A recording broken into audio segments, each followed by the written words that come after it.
উত্তরের জেলা পঞ্চগড়ে ইতিমধ্যে জেগে বসেছে শীত। গত 3 দিন ধরে এই জেলায় তাপমাত্রা 13 ডিগ্রি সেলসিয়াসের ঘরে ঘোরাফেরা করছিল।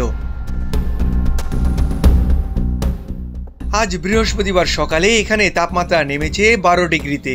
ভোর 6টায় জেলার তাপমাত্রা 12.2 ডিগ্রি সেলসিয়াস রেকর্ড করেছে তেতুলিয়া আবহাওয়া পর্যবেক্ষণাগার। পঞ্চগড়ের প্রথম শ্রেণী তেতুলিয়া আবহাওয়া পর্যবেক্ষণাগারের ভারপ্রাপ্ত কর্মকর্তা রাসেল সাহা এই তথ্য জানান।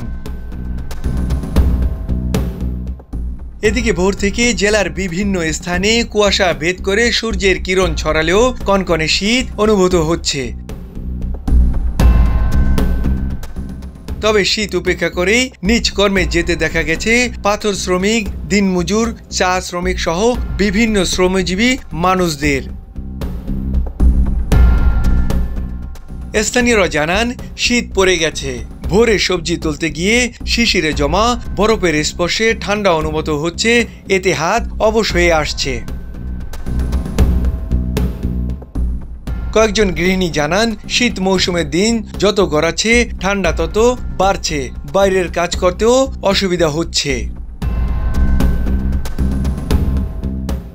তেতুলিয়া আবহাওয়া পর্যবেক্ষণাগারের ভারপ্রাপ্ত কর্মকর্তা রাসেল সাহা জানান, গত 3 দিন ধরে তাপমাত্রা 13 ডিগ্রি ঘরে ছিল। তবে আজ বৃহস্পতিবার ভোর 6টায় তাপমাত্রা রেকর্ড করা হয়েছে 12.2 ডিগ্রি সেলসিয়াস। এখন দিন যত যাবে তাপমাত্রা আরও কমতে থাকবে। মোয়াজ্জেম হোসেন, চলমান বিশ্ব।